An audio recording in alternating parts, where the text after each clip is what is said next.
everyone, welcome back, and yes, I have a new video for you. I just want to say sorry if I'm not talking well. My dentist just added elastics to my braces, and when I tell you I am suffering.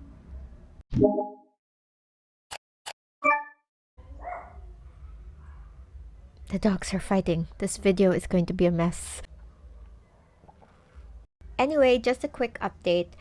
I'm on my third book for the month of January, and ladies and gentlemen, we are on a roll. Just a quick update, I wanted to walk you guys through my TBR/slash want to read list. Right here, I have a copy of The Girl Who Fell Beneath the Sea. This is a beautiful book by Axio, but I haven't read it yet. I believe I got the copy like last year when it was newly released. And I love me some Axio. I mean, I did read XOXO and I thought it was super cute, but for some reason, I keep putting this book off. And it's such a shame because look at that gorgeous cover. Now, I remember that I did read a few chapters of this book and stopped because I wasn't really feeling it. I don't think it's the writing. I think it's gorgeously written, but there's just something about when you're a reader, you just can't get into the mood when reading a certain genre. And I think that's the case for me because prior to this, I did read Writers and Lovers by Lily King. And all of a sudden, I jumped from a contemporary and then went all the way into fantasy. And, it's been a big struggle, but that's okay. We will make it for Miss Axio. The next book that I actually want to read is The Chain by Adrian McKinty.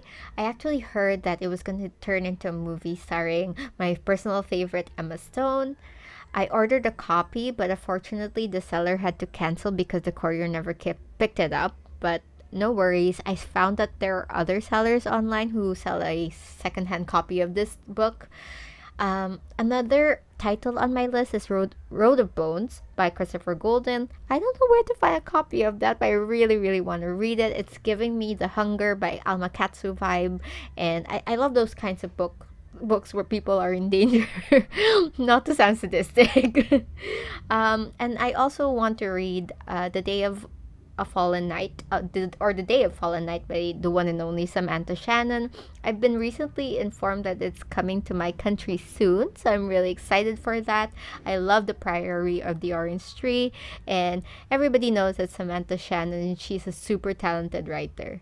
Anyway, that's my reading list. It might change from time to time. If you visit my Goodreads account link below, you'll see some of the books that I have also listed as to read. As always, if you have some book suggestions, make sure to comment them down below. Okay, let's get down to business.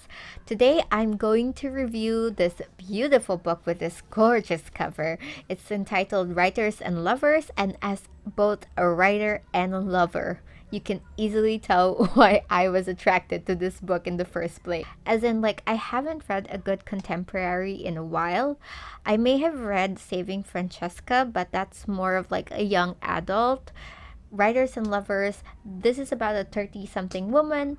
And you know what they say about people in your 30s? If in your 20s you get to make careless decisions and people still forgive you at that age, but when you reach your 30s, everybody expects you to have your shit together. And guess what? I'm in my 30s myself and I still don't have my life figured out. And that's exactly what our main character Casey goes through. She is reeling from the loss of her mother, and she finds herself broke in Massachusetts, and she has stacks of loans to pay. She can barely afford her apartment. She's just been dumped, and worst of all, she's been struggling to write her book for 6 years now. This is actually my first time to read a book that features this many writers. I mean, Casey's ex was a writer, her close friend is a writer on the same writing slump as she is, and the two men in her life are writers as well. I know some of you guys are rolling your eyes when I mention the words love triangle, but hear me out. I would excuse Casey's wrongs as much as I support her rights because she never really commits to any of these men. On one end, she meets Silas, who she forms a connection with because he also had experienced grief after losing somebody close to him. And then on the other end, there's Oscar. He's older, has 2 kids, and is already an established author himself. Who she ends up with, I won't obviously reveal, but let's just say I'm hashtag Team Silas, Team Good Boy all the way. Apart from her men problems and on top of both dreading and struggling to write, Casey is getting by thanks to a job at the local restaurant called the Iris. The shifts there are obviously hard, and anyone who worked in the service industry would know that the people are rude and her co-workers are, well, less than 5 star. Casey also has to deal with what every woman in their 30s has to deal with, letting go of that notion that you are immortal. In my 20s, I was obviously so confident with myself that I thought I could do everything, and I did almost to a certain degree. Now that I'm 30, I have regular back pains. I'm allergic to almost everything and can't get through 5 minutes of an online Zumba class. Yes, I'm old, and Casey is around my age too. She too realizes there are lumps in her body that need to be checked and that she's long overdue of a pap smear. So, needless to say, this is probably the most honest portrayal of a woman who doesn't have anything figured out. I mean, Casey is immature, but she's trying not to be. Casey makes mistakes, but she's trying hard not to. Casey has piles of student debt, but she's trying hard to pay it back.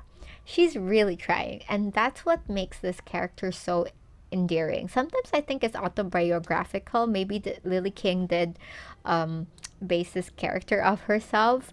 But anyway, that's what makes Casey so easy to root for. And I wish we could have less women who settle for less, and less women who wait for men to rescue them in romance/contemporary books.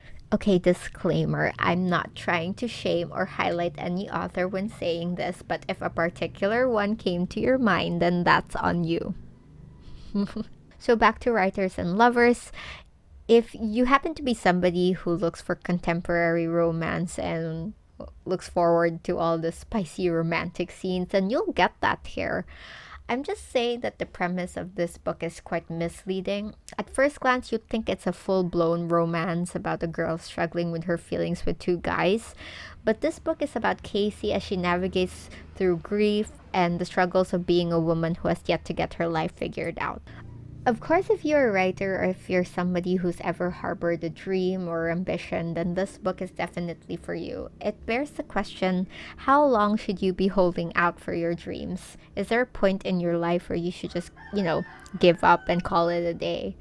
At one point in the book, I remember that Casey even questions if she should just take a desk job to pay off her loans and just abandon her whole dream behind. And I love that. I think that's super realistic and relatable. I have, always wanted to be a writer myself. I'm technically one.